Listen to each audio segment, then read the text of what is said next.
Get the Intel, the podcast meant for those of us trying to find out what the hell is going on in the field. Here we discuss tools, techniques, and approaches that you can implement to streamline operations and let you focus on your craft.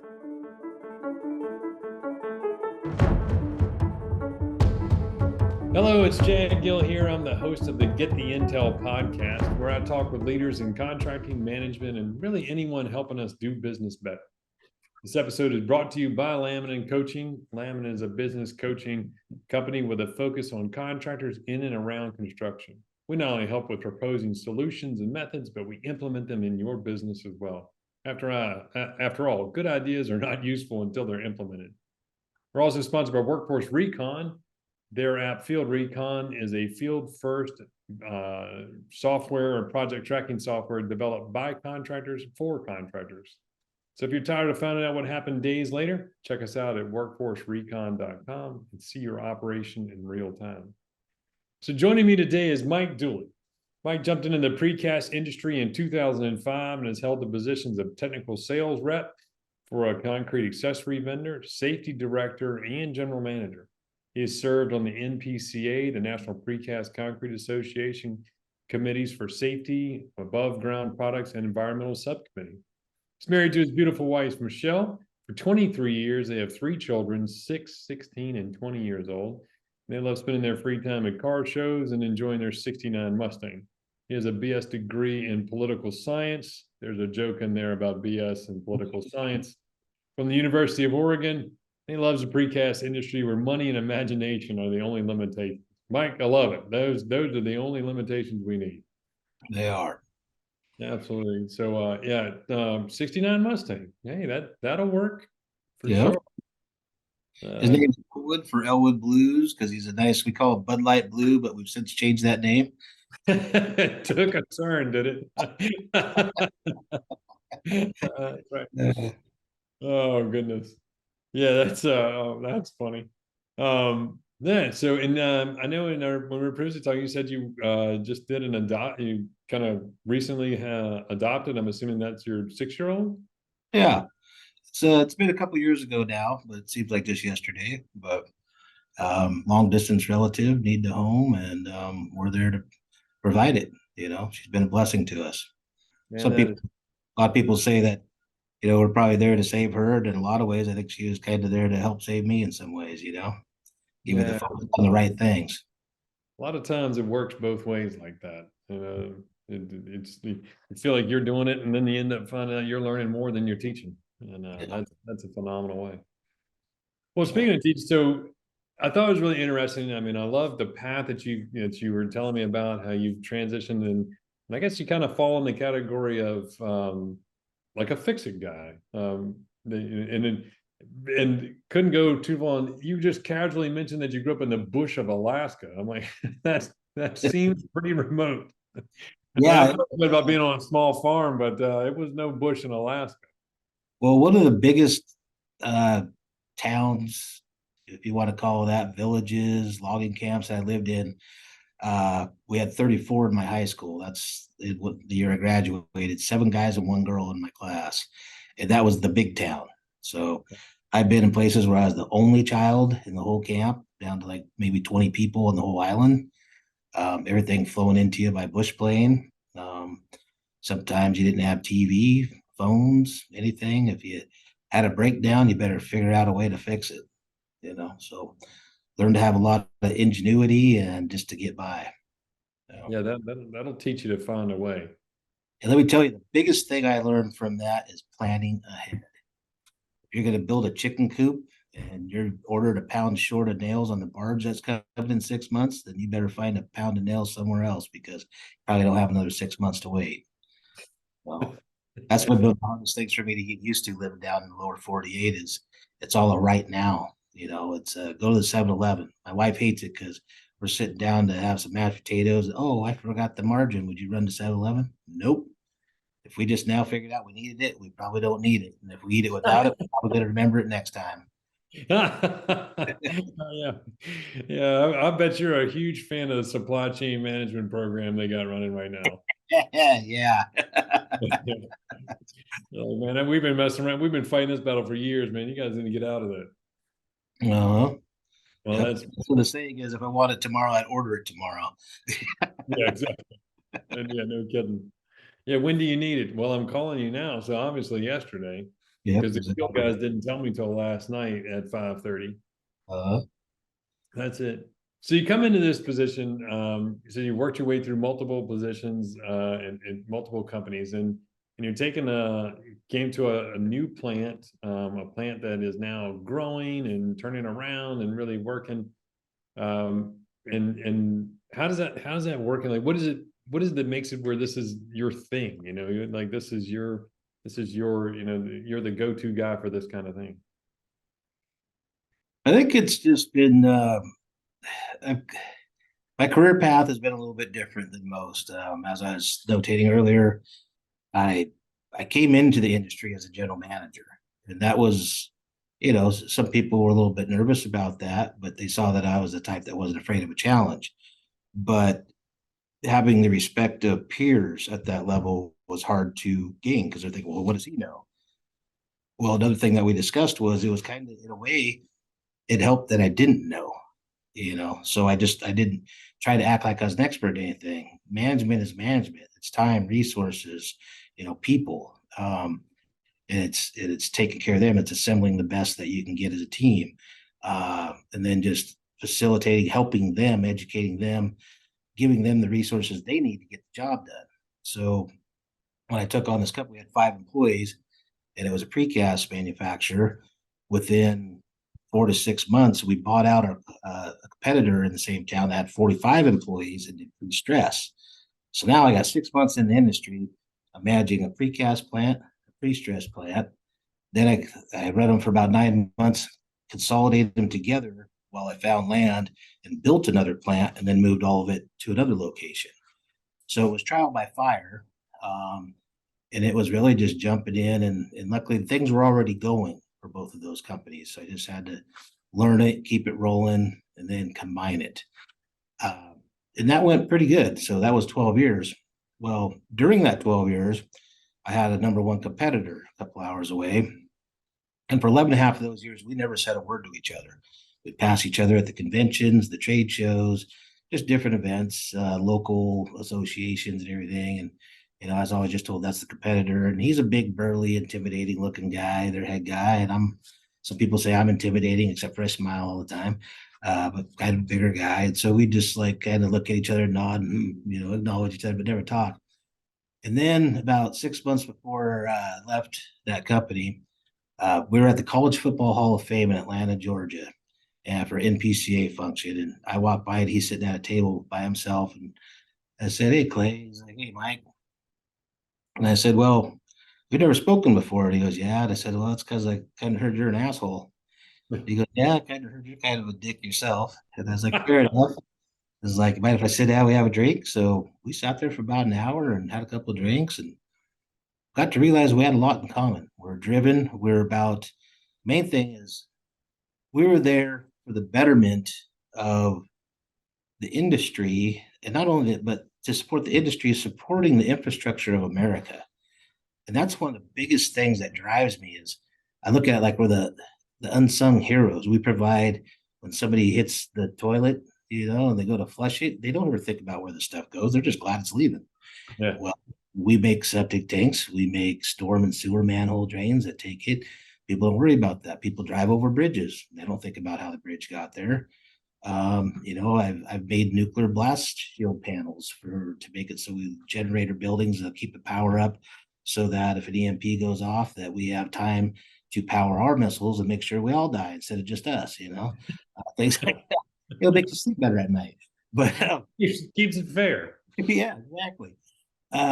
But until I heard about this, because I never even heard about precast concrete until I was 33 and being offered this job. And when I started thinking about those things, it really developed a lot of pride in me that these things need to be right.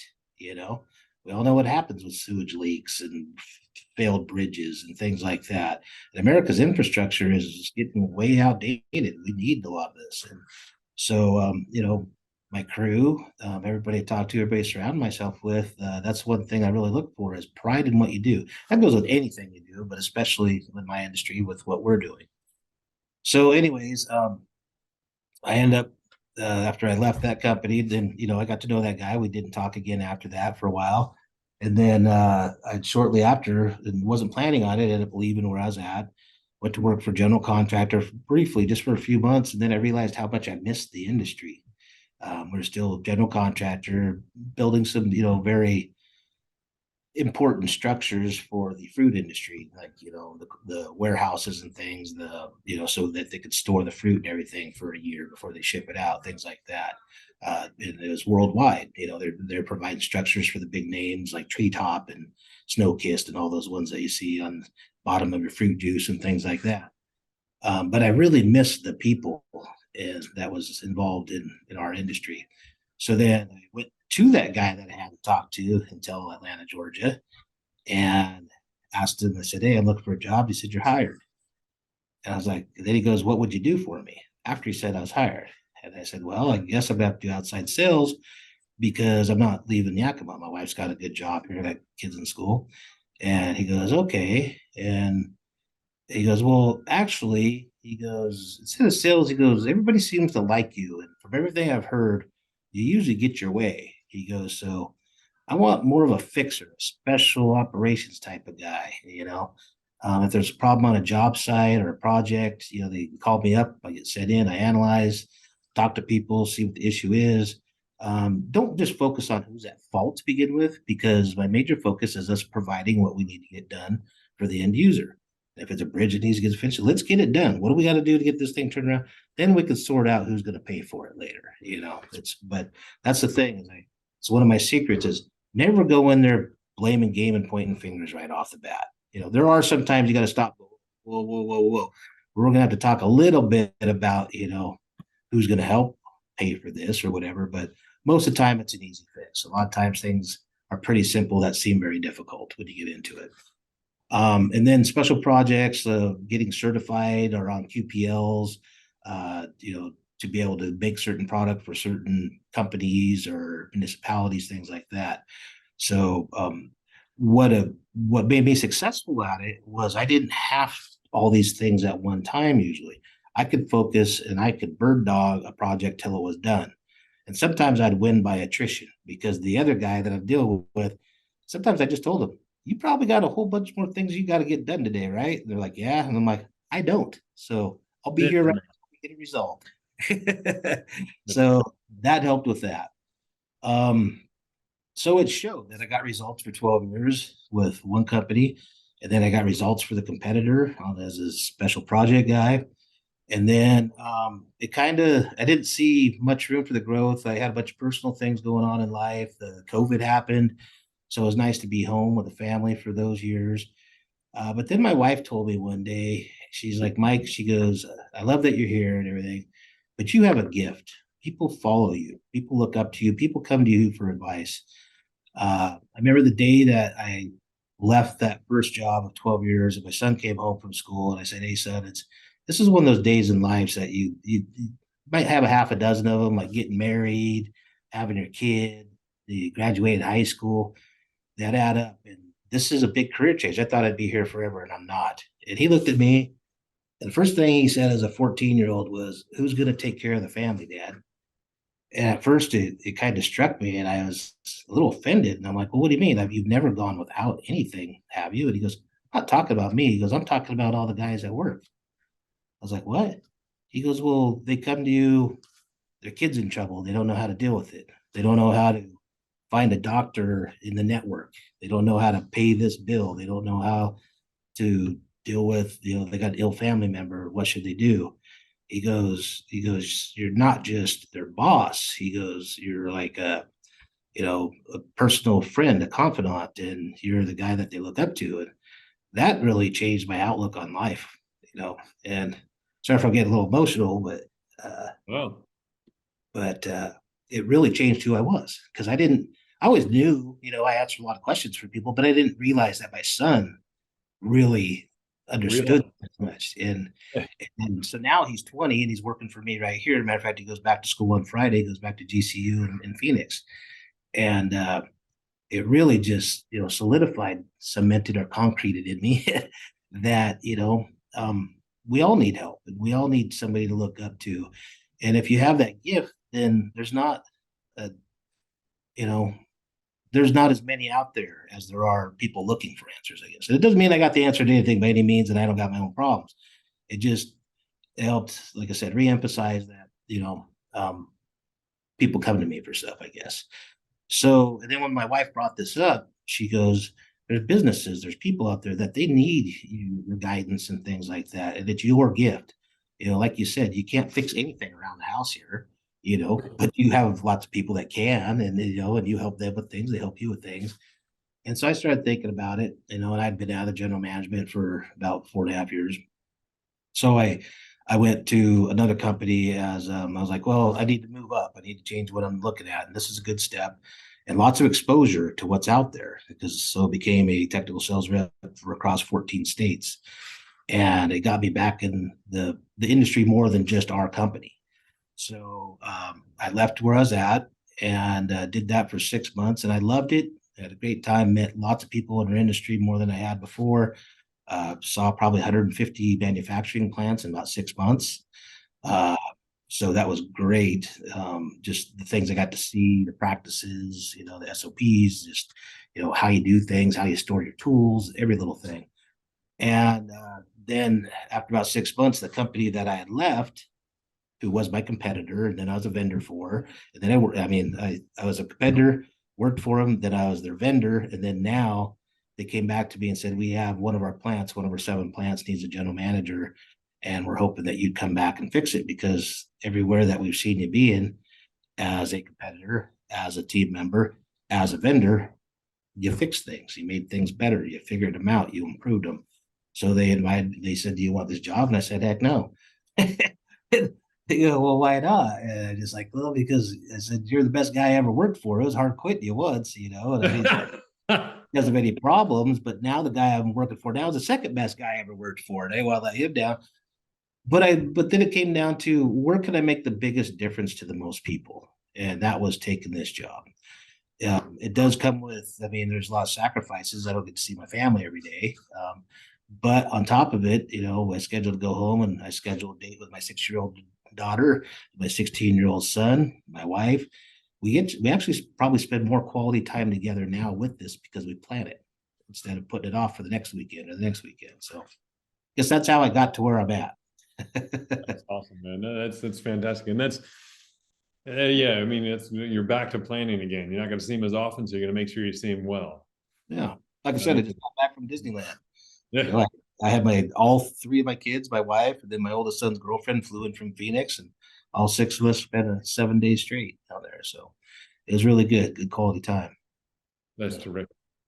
So what is it that you do, like, when you're coming in? And I know you and I were talking about it and said, not knowing precast when you came into general management can be, people talk about it like, well, what do you know? But sometimes that can be an advantage, because you're kind of going to stay in your lane when you're there to be management. People don't understand that it's very difficult to be an expert or to be a specialist in a field, come up through that field, then try to manage that field, because you feel like it's hard to figure out where your management and where your technical expertise overlap, and they can get in the way of each other.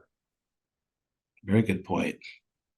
I'd say with me, when I first came in, it was nice that there was only 5 employees for the first couple months. So, and we only made a couple of different products, septic tanks and some manholes, pretty much, and parking bumpers. We also did burial vaults and did services, which is kind of a weird combination. But once again, you're a fixer, that would make it a little, hey, I'm a fixer and we make burial vaults. Yeah, exactly. Just in case we can't fix it. I'm just saying, I'm not saying they're related. I'm just saying we should work through this problem. Exactly. So, I think the biggest part of the success and the strategy was just coming in and just assessing it, just kind of sitting back and jumping in where you think they need help or they ask for it, volunteering to help. Not just buying beer and getting the group together, but just showing them that you're willing to jump in and help them no matter what it is. Being willing to, if you need somebody to stay late to let a load of customers or something, volunteering to do stuff like that, things that you can do, just try to chip in. I think you're right. You were making the point about asking employees for input. I think sometimes there's two fallacies people run into, is the idea that they need to have all the answers. And I don't think as a manager, you should or possibly even could have all the answers. There's nothing wrong with asking because, who better to know the best way to load a truck or the best way to ship a product or than the guy who's doing it all the time, get their input on it. It doesn't mean all their answers are the best, but there's going to be some gems in there, and I think like what you're saying is having that open mindedness to say, hey, look, I don't know everything, and that's okay, but I do want to learn, and I think that comes across in the management style. Well, for example, just a couple months ago, we are shipping out hundreds of panels for this job, and there was some really custom, different shapes and sizes, so they couldn't just lay them down, and they had to be on racks at diagonals and things like that. And they're real fragile at the same time. So if you strapped them down wrong, you could bust them because they got to go a couple 100 miles on the open road and hitting bumps and stopping and starting.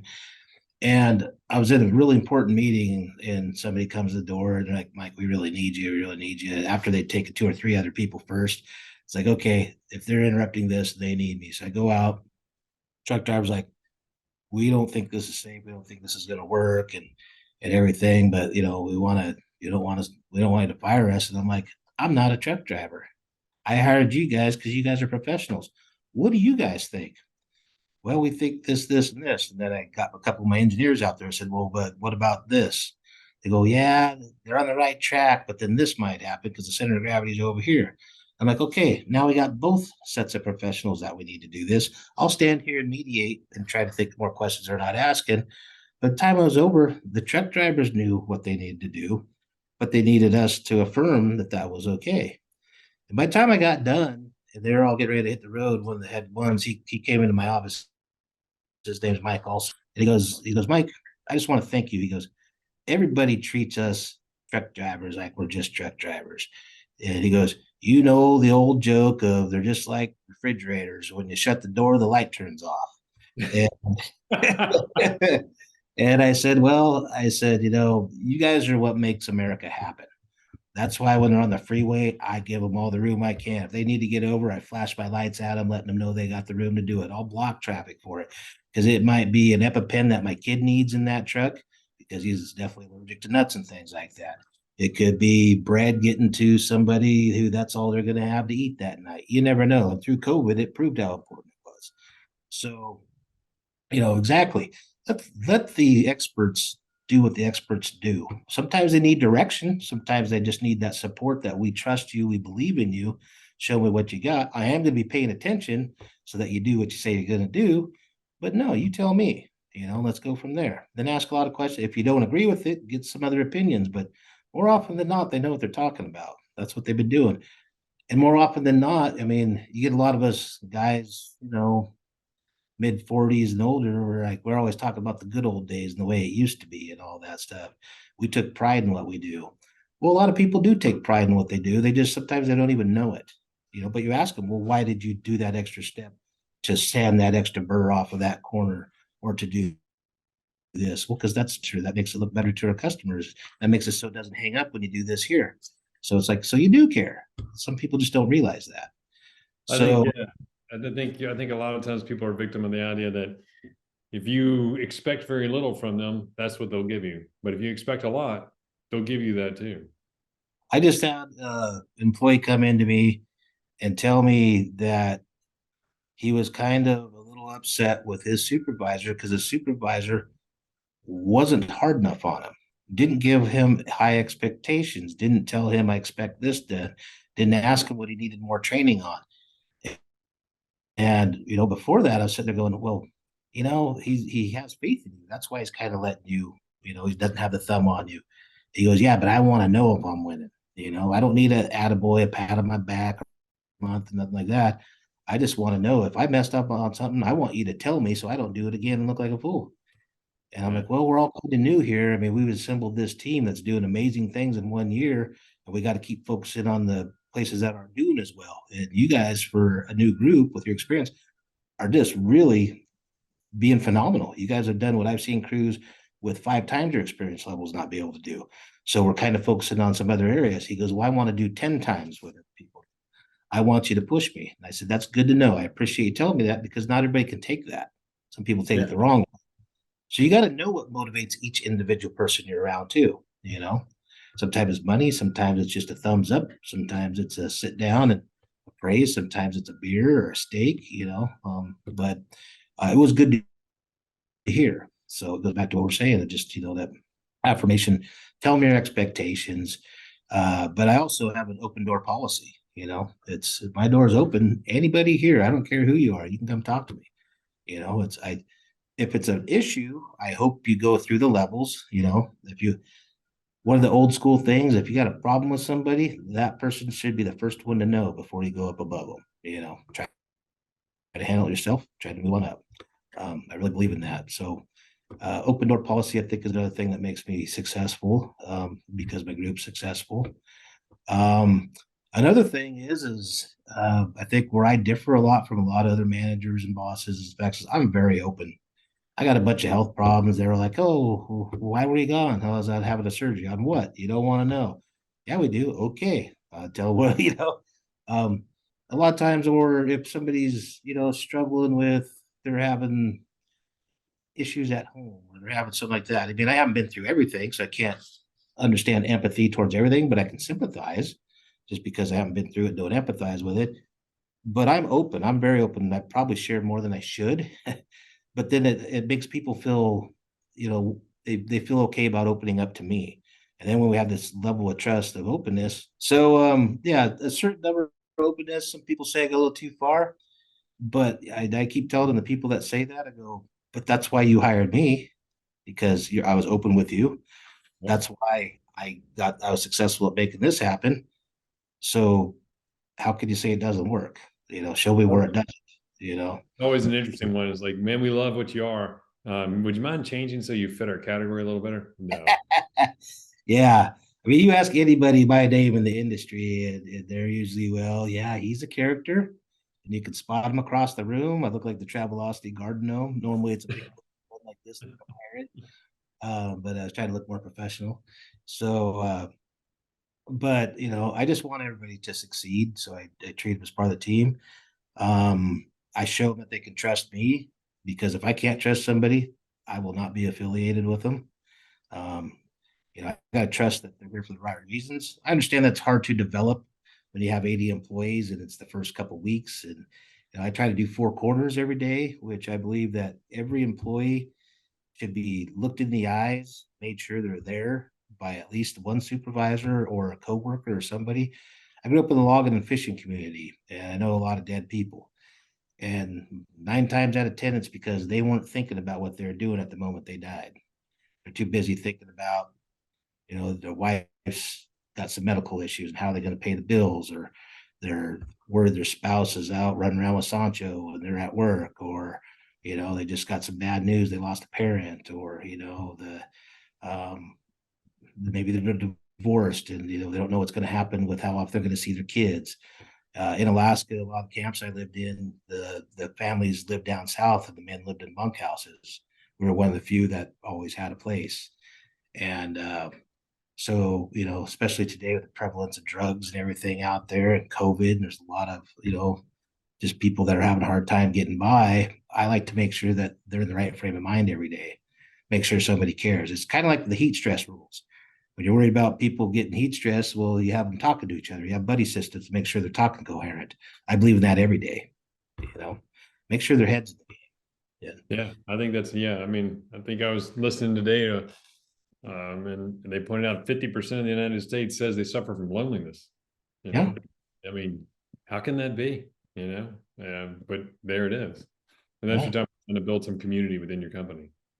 So if they're lonely, they can come here and work for me. They won't be lonely no more. We're always hiring, always hiring.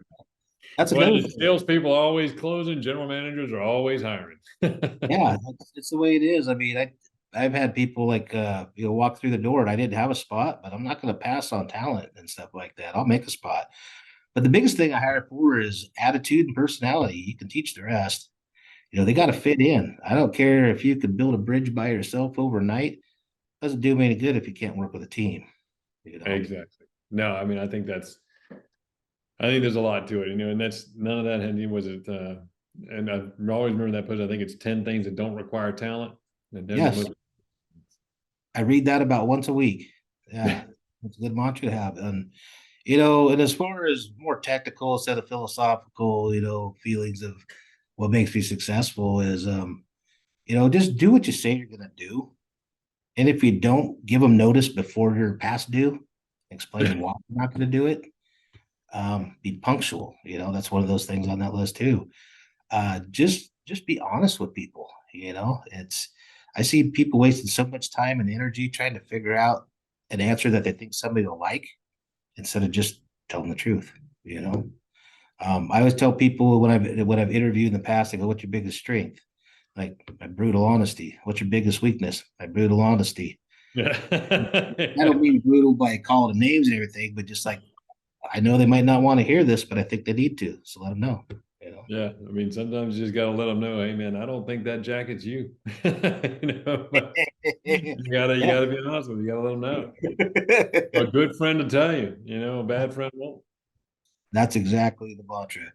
I mean, where I grew up, you had to be able to trust people. I mean, we live on these islands, there's big storms, highest population of black bear in the world on the island that I lived on. You looked out your window to make sure there wasn't one on your porch before you opened the door. I mean, they're everywhere. And tools and everything. I'm not a big meeting guy, but this is the biggest place I've operated with about 80 employees, and we could get up to maybe 120, about 110 probably. Still need to grow some more. Is you do have to have meetings, but make every minute count. Don't waste your time. As soon as the BS starts, then that's just time to hit the gavel and we're done. Let's get to work. In business, we have to focus and talk on the things we need to fix, but also always take time to just give some praise and talk about the good points too. You know, just like if I have to have a bad conversation about somebody or have an employee review, I always start with the bad things first and end with the good points. Yeah. Try to keep people positive. Compliment sandwich. That's a big thing. Well, man, this is fantastic, Mike. I really appreciate it and love what you're doing. Love your purpose. Love your drive. I think it's a good way of promoting what leadership is, a whole lot more than management. And I think we could use some more leadership and maybe a little less management. Yeah, I would recommend people in our industry. It's a plug for NPCA, but they give a lot of seminars, a lot of guest speakers. There was a course taught called Principles in Leadership, and it's actually one of the steps in getting our golden hard hat, what we call the master precaster. It's a couple-year program, some online stuff, some in-person training, and leadership is one of the courses you take. And I took the course from a guy named Sam Lyons, works from Conceal back in Ohio. Great guy, a good personal friend, one of the smartest guys I've ever met. And he talked about servant leadership. Oh yeah. So not to get religious on you, but Jesus washing the apostles' feet, things like that. We're not too good to jump in and help. No. And I've always believed in that. So I asked him a bunch of questions after it, and he goes, "Wow," he goes, "you seem to know a lot about it." He goes, "If you want, you could have 45 minutes of my 3-hour presentation, rewrite it, and present it with me." So I did. And then I was out visiting my dad in Ohio, and we actually he drove over from where he was at, and we put it on for the city of Rockford, Ohio, not Rockford, Illinois, but Rockford, Ohio, for free. And we had people that were like, "How much would it cost to have you come fly to our plant and do this?" And like, we do it for free. We just like to give back. And anybody in the community wanted to come, and we gave it to them as like how to to serve the people around you, not just coworkers, but your personal life and all this. Because in turn, normally they like to pay that forward and they want to give that back to you, and they like jump in and help out too. So once again, the NPCA, if I could plug them the most, they've been so much help to me in the network, from technical side to the philosophical side to the management style side. They hit it all, and it's worth the money that I spend to go to their events every year. The second actual physical tool that I use the most is I write a lot of notes, but the problem is I got too many notebooks, so then I can't remember which one I put them in and all that stuff. And then you have different names that you need to talk to. So I recently bought a Remarkable, one of those. Oh yeah. Book, and I just turned 51 on Monday, and I'll tell you what, I wish I would have had this thing since I was 10 years old, because now I can go just make up a name. I got to talk to Archie. and everything. And maybe I don't see Archie, but every 2 weeks. So I could just keep notes going and everything. And then I could consolidate them back to him. And as I talk to him about them, I could check them off. And then I got another page for this person, this part of the business. This is ideas. These are things I have to do. This is my calendar, all in one spot. So it's really helped me consolidate and be more efficient with my time. So instead of, what if I miss one note on one page of those notebooks, didn't carry it over, and it was a big deal, then I forgot to bring it up in the right timing. So as far as actual physical tools, that is the best thing I've ran across in decades. Yeah. They're an amazing piece. I've used one before. It feels like you're writing on paper. They're great. Yeah. So that's the greatest, like I said, physical tool. But other than that, it's been a lifetime of the crew that I have here. I started here late June last year, and I had only one person that I had worked with directly in the same plant facility, and he'd been there for 24 years, the only place he'd ever worked as far as the industry. He heard that I came to this location and was trying to rebuild it. He was on vacation and just happened to stop by, and by the time he left, he was moving over here. So, he uprooted his family, came here, and then there's a bunch of people that came along and were working with him at this other place that I had never worked with. I'd met one of them. One was a couple, it was a wife and a husband, and they had heard about me and my style and how he told people that when I left, it went from being a family to being a paycheck. And so they had 3 kids, and they uprooted, moved here within 3 weeks, following him because they trusted him, following me. And then they had relatives, and then another guy that I worked with starting in 2005, same company, different location. He had a bunch of things happen in life, and he ended up building his own precast manufacturing plant. And then unfortunately his wife got sick, so he sold out, took care of her until she passed, and he was looking for something, a new book in life. And so he thought it'd be a good start. He came down here, and he's just been such a blessing. He's got almost 30 years experience, everything from sweeping the floor to owning it. And he came aboard, and he's like, he goes, if you believe in this place and what we're doing, then I believe in it. And so then people have followed him now. So, it makes me feel like I must be doing something right if these people are uprooting their families and moving across the state to be part of this, so it's a good feeling. But that's the key, is who you surround yourself with. That's the key to everything. Show me your friends, I'll show you my future. Exactly. And I love that feeling about, if you want to be a millionaire, you surround yourself with millionaires. If you want to be a bum, surround yourself with bums. I'd like to be a millionaire, but I don't got any millionaire friends to hang out with. But to me, that's not. Yeah, it's nice to feel comfortable and stable and secure. But I really take a lot of pride in what we're doing. There's a need out there. There's a huge need for what we do, and we're trying to provide that to people. Man, this has been fantastic, Mike. I can't thank you enough. And man, we might have to do a check-in with you next year and see how close to that millionaire you are. It sounds like you're well on route. Well, it's been my pleasure. I always like sharing. I hope there's a nugget in there for everybody. I think there's more than one, but I think asking a lot of questions is probably the most important thing. And if you are interested in a couple other names that might be good for your podcast, I could think of 2 that I'd share with you offline that people I could even contact first, see if they're interested, but I think they'd be great for what you're doing. I love it. Hang in here. Let me close out, and we'll do that. Okay. Thank you so much. Look forward to it, Mike. All right. Thank you. Thanks for listening to Get the Intel. We'll see you next time, and be sure to click subscribe to get future episodes.